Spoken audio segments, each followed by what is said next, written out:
मैं प्रमोद कुमार। आज के वीडियो में मैं आपको जो पिछला प्रैक्टिस सेट था, प्रैक्टिस सेट नंबर 1, उसका 35 क्वेश्चन आंसर कराए थे, उसके आगे के बारे में हम आपको सॉल्व करवाएंगे। चलिए क्वेश्चन नंबर 36 पढ़ते हैं। निम्न में से किस पावर सा ब्लेड अत्यधिक पतला व कम चौड़ा होता है? देखिए इसमें 4 ऑप्शन है, बैंड पावर सा, सर्कुलर पावर सा, प्रोफाइल पावर सा, और उनमें से कोई नहीं। तो इसका आंसर होगा सी। इसका आंसर होगा नंबर सी, जो है मेरा प्रोफाइल पावर सा। वो होता है, वो उसका ब्लेड अत्यधिक पतला और चौड़ाई उसका बहुत कम होता है। अगला क्वेश्चन देखते हैं। देखिए 37 नंबर है कि वर्नियर कैलिपर का अल्पतमांक किसके बराबर होता है? सबसे पहले तो हम समझते हैं अल्पतमांक क्या होता है। अल्पतमांक मतलब सबसे कम वो वैल्यू कि उससे कम हम वर्नियर कैलिपर से नहीं माप सकते, यानी I mean list count. List count को हम लोग अल्पतमांक कहते हैं। तो जो मेरा वर्नियर कैलिपर का लिस्ट काउंट होता है वो एक मेन डिवीजन और एक वर्नियर स्केल डिवीजन के मान के बराबर होता है। यानी एक मेन स्केल डिवीजन का मान में से एक वर्नियर स्केल डिवीजन का मान जब माइनस करते हैं तो हमको वर्नियर कैलिपर का लिस्ट काउंट पता चलता है।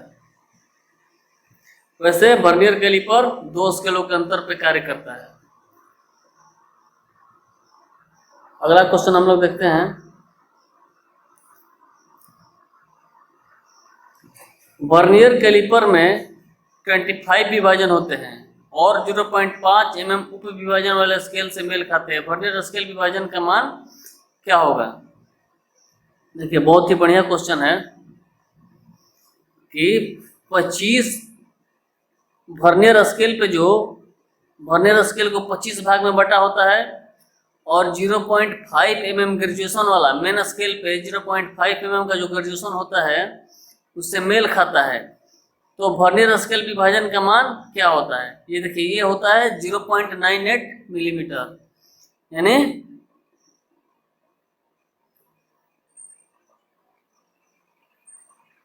इसका भी लिस्ट काउंट वही होता है। आगे बढ़ते हैं हम। ड्रिलिंग मशीन पर कार्य करते समय कटिंग स्पीड चयन करने के लिए निम्नलिखित में कौन सा साधन प्रभावित नहीं करता? देखिए ये तो ऑप्शन से आप लोग क्लियर हो जाएंगे कि जब हम ड्रिल मशीन पे कार्य करते हैं तो कटिंग स्पीड का चयन करने के लिए कौन सा साधन है जो हमको प्रभावित नहीं करता, मतलब उसमें वो भागीदारी नहीं निभाता है। जैसे जॉब की चौड़ाई, जॉब के चौड़ाई के अनुसार क्या हम कटिंग करेंगे? तो जॉब के चौड़ाई के अनुसार भी हम लोग कटिंग स्पीड का चयन करते हैं। जॉब के मटेरियल के अनुसार भी कटिंग स्पीड का चयन करते हैं। तीसरा है किया जाने वाला ऑपरेशन के अनुसार भी हम लोग, चौथा किया जाने वाले ऑपरेशन के अनुसार भी हम लोग कटिंग स्पीड का निर्धारण करते हैं। लेकिन टूल मटेरियल के हिसाब से कटिंग स्पीड का निर्धारण नहीं होता है कि मेरा टूल किस मेटल का बना हुआ है। इसका आंसर होगा सी। अगला क्वेश्चन देखते हैं। प्रिक पंच का पॉइंट निम्न कोण पर होता है। देखिए 3 तरह के पंच होते हैं, प्रिक पंच, डॉट पंच और सेंटर पंच। तो प्रिक पंच का यूज हम लोग कहाँ करते हैं? प्रिक पंच का यूज हम लोग किसी लाइन के डॉट को मतलब उजागर करने के लिए ज्यादातर करते हैं। तो इसका एंगल जो होता है ऑप्शन नंबर सी 30 डिग्री का होता है। आगे बढ़ते हैं। ये देखिए चित्र में दिखाए गए पंच का प्रयोग धातु में छेद करने से पहले इस छेद के लिए केंद्र बिंदु लगाने के लिए क्या किया जाना चाहिए? यानी छेद करने से पहले इस मटेरियल में जो इसका सेंटर है, सेंटर निकालने के लिए किस पंच से हम लोग सेंटर पे लगाएंगे? तो इसका आंसर होता है सेंटर पंच। सेंटर पंच से ही हम ड्रिल होल के लिए सेंटर बनाने का काम करते हैं। आगे बढ़ते हैं। हेक्सा ब्लेड में मोटे दांतों की पिच होती है। जो मोटा दांत होता है उसकी पिच कितनी होती है? देखिए, हेक्सा ब्लेड में जो सबसे मोटा दांत होता है उसकी पिच होती है 1.8 मिलीमीटर। Option number C. चलिए आगे बढ़ते हैं। निम्न में से कौन सब्सक्राइबर द्वारा मापन और मार्किंग एक साथ की जा सकती है? हाँ, देखिए बहुत ही इंपॉर्टेंट बढ़िया क्वेश्चन है कि किस सब्सक्राइबर द्वारा माप का कार्य भी होगा और मार्किंग भी हो जाएगी। तो ये जो है, जो वर्नियर हाइट गेज के साथ हम लोग प्रयोग करते हैं ऑफसेट सब्सक्राइबर, उसी के प्रयोग से मेजरिंग और मार्किंग दोनों कार्य एक साथ हम लोग संपन्न कर सकते हैं।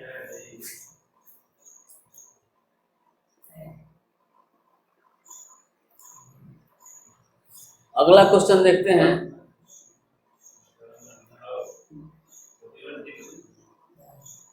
बेलनाकार वस्तु को पकड़ने के लिए वी ब्लॉक प्रयोग किया जाता है। इसमें बने वी ग्रुप का कोण क्या होता है? देखिए, ये क्वेश्चन बहुत ही विवादास्पद है। बहुत सारे लड़के इसका 45 डिग्री आंसर दे देते हैं कि वी ब्लॉक वी आकार का होता है, उसके बीच का कोण 45 डिग्री होता है।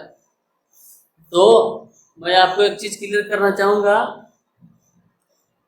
कि वी ब्लॉक में बेलनाकार वस्तु यानी वी को पकड़ने के लिए इसमें बहुत सारे लड़के 90 डिग्री में आंसर देते हैं, लेकिन इसका आंसर जो सटीक है वो होगा 45 डिग्री। अगला क्वेश्चन बढ़ते हैं।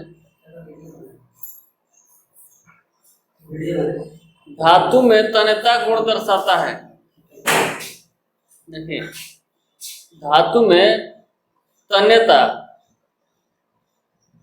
का मतलब होता है टेनासिटी। मतलब अगर एक धातु को हम पीट के एक तार के रूप में बहुत निश्चित लंबाई तक बढ़ाते हैं तो उसी को हम लोग तन्यता कहते हैं। अगर धातु को पीट के चादर के रूप में बनाएंगे तो उसको हम लोग बोलेंगे मेलाबिलिटी, आघातवर्धनीयता।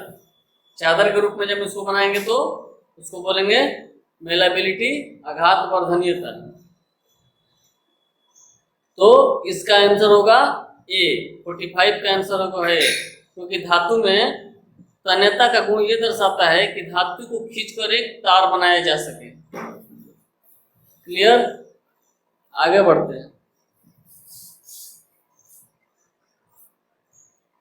मशीन द्वारा रिमिंग करने के लिए कार्यखंड को चौक या फेस प्लेट पर बांधते हैं। ठीक, जबकि रिमर को कहाँ बांधा जाता है? तो देखिए, ये जो प्रोसेस है लेथ मशीन में रिमिंग के बारे में एक क्वेश्चन में बोल रहा है कि जब हम मशीन द्वारा रिमिंग करते हैं तो कार्यखंड को चक में या फेस प्लेट में लेथ मशीन के हेड स्टॉक में बांध देते हैं। तो रिमर कहाँ लगाया जाता है? बढ़िया क्वेश्चन है। तो रिमर को हम लोग जो पीछे में टेल स्टॉक होता है उस टेल स्टॉक के बैरल में एक मोर स्टेपर कटा होता है, उस स्टेपर में फिट कर देते हैं और टेल स्टॉक को लाके हेड स्टॉक के पास फिक्स करते हैं और रिमिंग होता जाता है और कैरेज को आगे बढ़ाते जाते हैं। तो यहां तक आपका क्लियर है। अगला क्वेश्चन हम लोग देखते हैं। वामावर्त चूड़ियां किस प्रकार काटी जाती हैं? वामावर्त का मतलब होता है लेफ्ट हैंड थ्रेड। जनरली देखा गया है कि थ्रेड जो होता है या तो राइट हैंड होता है या तो लेफ्ट हैंड होता है, लेकिन ज्यादातर यूज राइट हैंड थ्रेड का ही होता है। लेकिन यहाँ पे वामावर्त लेफ्ट हैंड थ्रेड के बारे में पूछ रहा है। तो चलिए इसका आंसर भी जान लेते हैं हम लोग। देखिए, बी नंबर इसका आंसर होगा कि औजार को बाएं से दाएं दिशा में चलाकर, औजार को बाएं से दाएं लेफ्ट से राइट में चलाकर एवं स्पिंडल को विपरीत घुमाकर, जो हमारा वामावर्त थ्रेड है वो स्पिंडल को विपरीत घुमाकर ही काटा जा सकता है। तो यहां तक का वीडियो आपने बहुत ही बढ़िया से देखा। अब अगला क्वेश्चन हम आपको बताना चाहेंगे। जो नेक्स्ट क्वेश्चन है,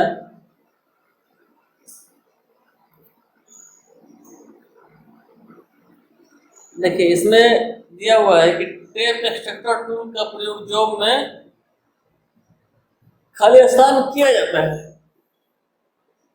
तो देखिए टैप एक्सट्रैक्टर जो होता है वो, अगर किसी होल में हम थ्रेडिंग कर रहे हैं, टैप से टैपिंग कर रहे हैं, तो टैपिंग करते समय जो हम अगर हमारा थ्रेड टूट जाता है तो उस टूटे हुए टैप को निकालने के लिए टैप एक्सट्रैक्टर का प्रयोग होता है।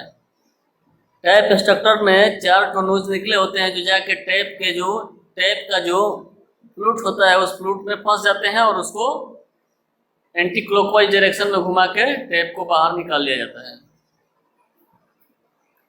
अगला देखते हैं। अगला क्वेश्चन है, ग्राइंडिंग व्हील कोड का पहला प्रतीक इंगित करता है। ग्राइंडिंग व्हील कोड का पहला प्रतीक इंगित करता है। जैसे देखिए ग्राइंडिंग व्हील में जब हम लोग देखेंगे तो उसमें बहुत सारा एक ही बार लिखा रहेगा, जैसे VS 150 G, तो कुछ ग्रेन साइज को दर्शाता है कि मेरा ग्राइंडिंग व्हील है उसका ग्रेन क्या है, कुछ बॉन्ड को दर्शाता है। उसके बाद कोई प्रतीक जो है उसका ये ग्रेन बताएगा कि महीन ग्रेन क्या है, व्हील की फाइन ग्रेन क्या है। उसके बाद ग्रेड बताएगा, ग्रेड बताने के बाद एब्रेसिव का प्रकार बताएगा किस एब्रेसिव से बना हुआ है। तो बहुत सारी चीजें इस ग्राइंडिंग सिंबल में दी होती है, लेकिन पहला जो होगा वो एब्रेसिव बताएगा कि किस एब्रेसिव से बना हुआ है। वैसे ग्राइंडिंग व्हील में 2 तरह के एब्रेसिव मुख्यतः आते हैं, एक नेचुरल और एक आर्टिफिशियल। तो नेचुरल में जैसे हो जाता है हीरा हो जाता है, बालू पत्थर हो जाता है, एमरी हो जाता है, ये सब जो है ये नेचुरल एब्रेसिव है। और आर्टिफिशियल मतलब कृत्रिम एब्रेसिव में आ जाते हैं, एल्युमिनियम ऑक्साइड है, सिलिकॉन कार्बाइड है। तो ग्राइंडिंग व्हील का पहला कोड जो है वो एब्रेसिव के टाइप को इंडिकेट करता है। नेक्स्ट क्वेश्चन और लास्ट क्वेश्चन देखते हैं। लास्ट क्वेश्चन बहुत ही अच्छा भी है, इसको देखना भी चाहिए। देखिए व्हील की ग्राइंडिंग की जाने वाली सतह को ठीक करना तथा उसे संकेंद्री बनाना कहलाता है। व्हील की ग्राइंड की जाने वाली सतह, जो ग्राइंड करने वाली सतह है उसको ठीक करना तथा उसे संकेंद्री बनाना कहलाता है। यानी जब हम ग्राइंडिंग व्हील को मोटर पे चढ़ाते हैं, मशीन पे चढ़ाते हैं कि अब ग्राइंडर पे चढ़ाने के लिए उसका व्हील बैलेंस है कि नहीं, जब जो ढलाई हुई है वो समान मोटाई की है कि नहीं, या फिर जो में हमारा व्हील है वो एक अलाइनमेंट में घूम रहा है कि नहीं। ऐसा तो नहीं है कि कहीं नीचा कहीं ऊंचा हो गया है। तो इन सब समस्याओं से निजात पाने के लिए हम लोग व्हील की पहले ट्रूइंग करते हैं। तो ट्रूइंग करने से सारी सतह बराबर हो जाती है। चलिए आज के वीडियो में हम बस इतना ही, फिर आगे के वीडियो में आप लोगों को हम अगला प्रैक्टिस सेट हल करवाएंगे। धन्यवाद।